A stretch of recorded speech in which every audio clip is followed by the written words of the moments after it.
Listen to the end. You will be shocked.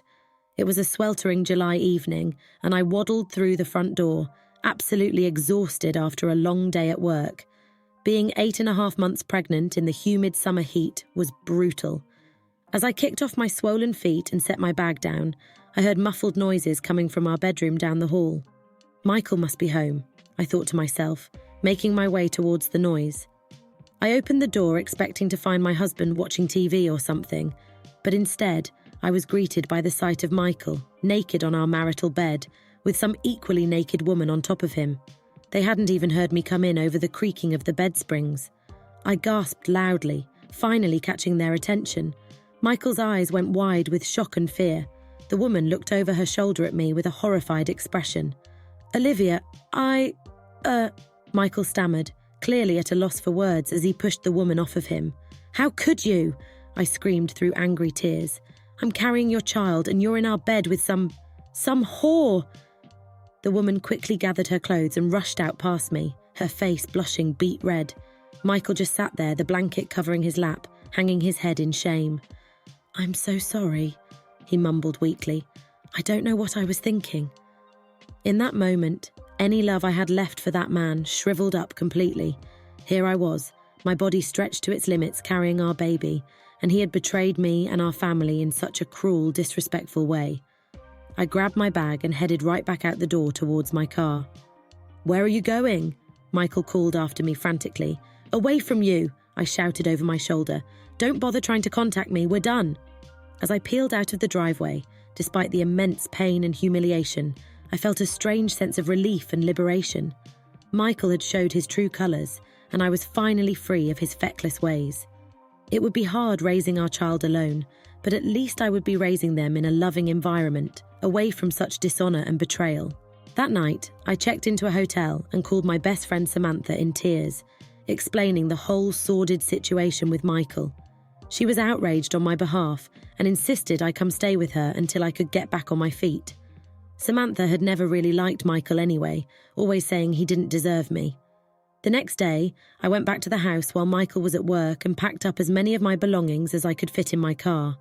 I grabbed clothes, keepsakes, important documents, and left Michael a note saying I'd be back with a moving truck for the rest of my things soon. He tried calling and texting me incessantly, leaving pathetic pleading voicemails, but I just ignored them all. Over the next few weeks, I got an official separation underway, filing for divorce and putting our house up for sale.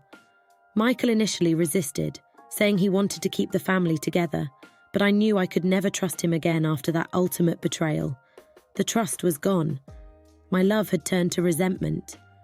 At 8.5 months pregnant, finding a new job and a permanent place to live wasn't easy, but Samantha helped me get back on my feet. Her husband's brother worked in residential real estate and got me a great deal on a cosy 2-bedroom rental home, perfect for me and the baby. The pregnancy certainly took its toll, with my raging hormones, trouble sleeping, aching body, and all the stress of the separation wearing me down. But I refused to let Michael's disgraceful actions affect my excitement at becoming a new mum. This was my child too, and I couldn't wait to meet them. Finally, 2 weeks after my due date, the contractions started. Samantha drove me to the hospital, holding my hand the whole way as I breathed through the intensifying pains. 12 hours later, after a difficult labour, I heard my beautiful baby girl's first cries.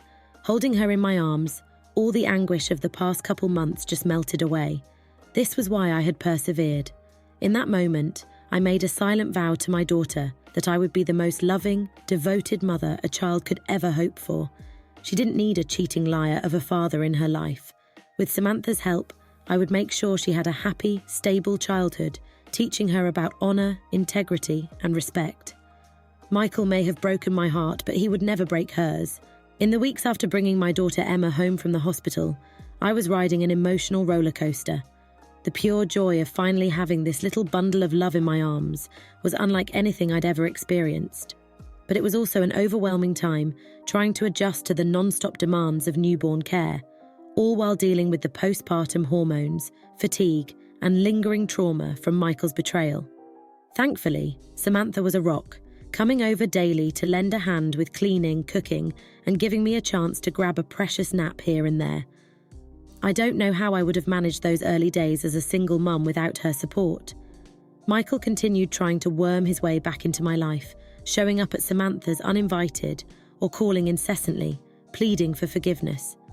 He insisted his infidelity was just a momentary lapse in judgment, that he still loved me deeply. But I saw it as a devastating breach of trust that could never be recovered from. I already felt like I didn't really know the man I had married. A few months after Emma's birth, Michael took me to court seeking mandatory visitation rights, which quickly turned into an ugly custody battle.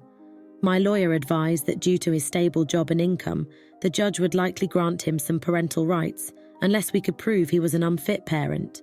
So that's what we aimed to do, bringing up his adulterous ways and seedy behaviour as evidence that he lacked the moral character to be a responsible father.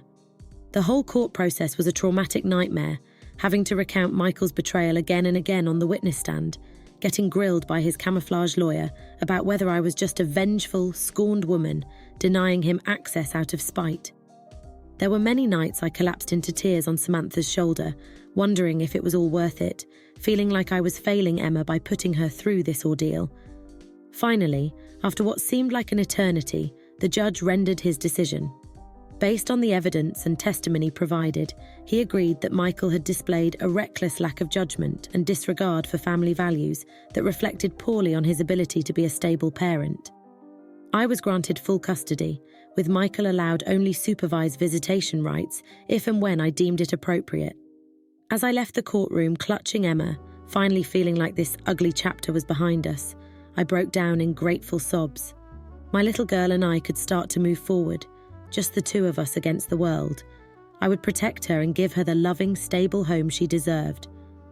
Over the next year, I dove into my new role as a devoted single mum, while Michael became just an infrequent spectator on the periphery of Emma's life. I started my own small marketing business from home, which allowed me the flexibility to be there for all of Emma's needs. Samantha's family embraced us like their own, providing that extended family bond. On Emma's first birthday, I put together a big party at Samantha's house, celebrating this resilient child who had given me the strength and purpose to persevere through one of the most challenging times of my life. As I watched her squealing with delight at the chocolate cake and tearing through the mound of presents, I knew I had made the right choice.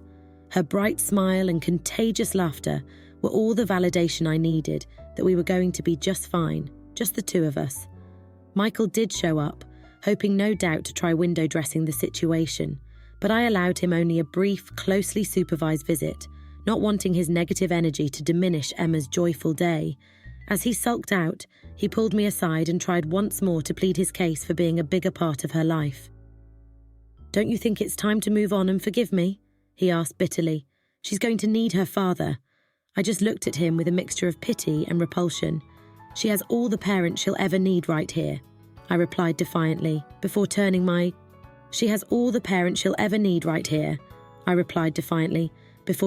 back on Michael and rejoining Emma's birthday celebration. As the years passed, I poured all my energy into giving Emma the most loving, nurturing childhood possible.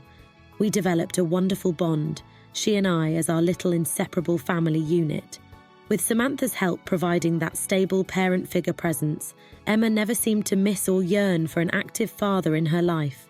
Michael would pop up occasionally, missing birthdays or holidays, trying half-heartedly to play dad and score some redemption points. But his visits were awkward at best. Emma never really bonding with this strange man who was distantly familiar, yet emotionally vacant. I think she could sense the unhealthy dynamic. To her, he was just another one of my friends stopping by. As Emma grew from a toddler into a whip-smart, funny, confident little girl, I swelled with pride knowing the secure, loving environment I created for us was giving her the foundation to thrive. She was excelling at school, displaying emotional maturity beyond her years, and constantly dazzling me with her inquisitive mind. When Emma was around 8 years old, Michael's visits became even more infrequent as he got remarried to some young girl he had inevitably impregnated and cheated on me with. I rolled my eyes, but couldn't say I was surprised. It did sting a bit, seeing this new replacement family he was creating, making me wonder if I had failed Emma by not giving her that traditional nuclear family after all.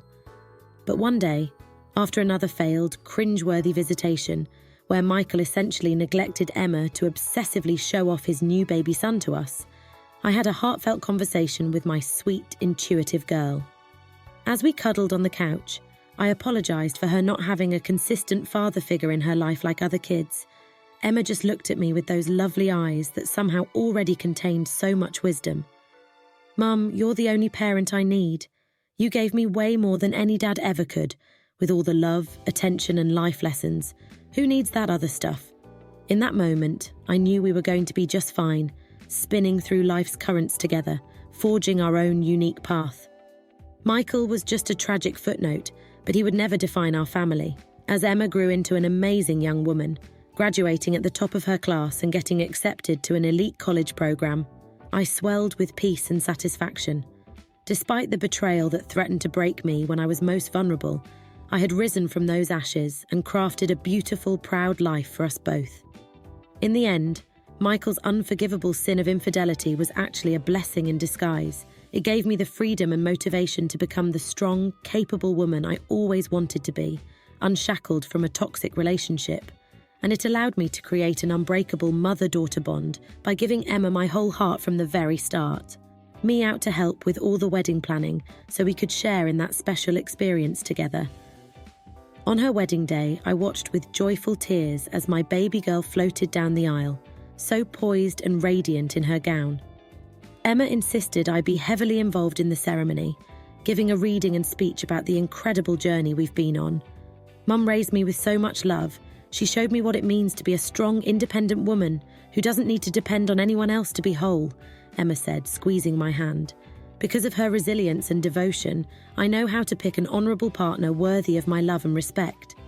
In that moment, Michael's despicable betrayal, which once crushed my world into pieces, felt like a lifetime ago. All the struggle and sacrifices to get us to this point just melted away. Here was the woman my little girl had blossomed into, confident, happy, successful, and encircled by people who cherished her.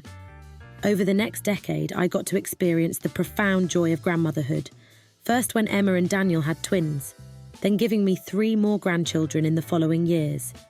Seeing her as the most natural, nurturing, hands-on mum made my heart swell to know the cycle remained beautifully unbroken.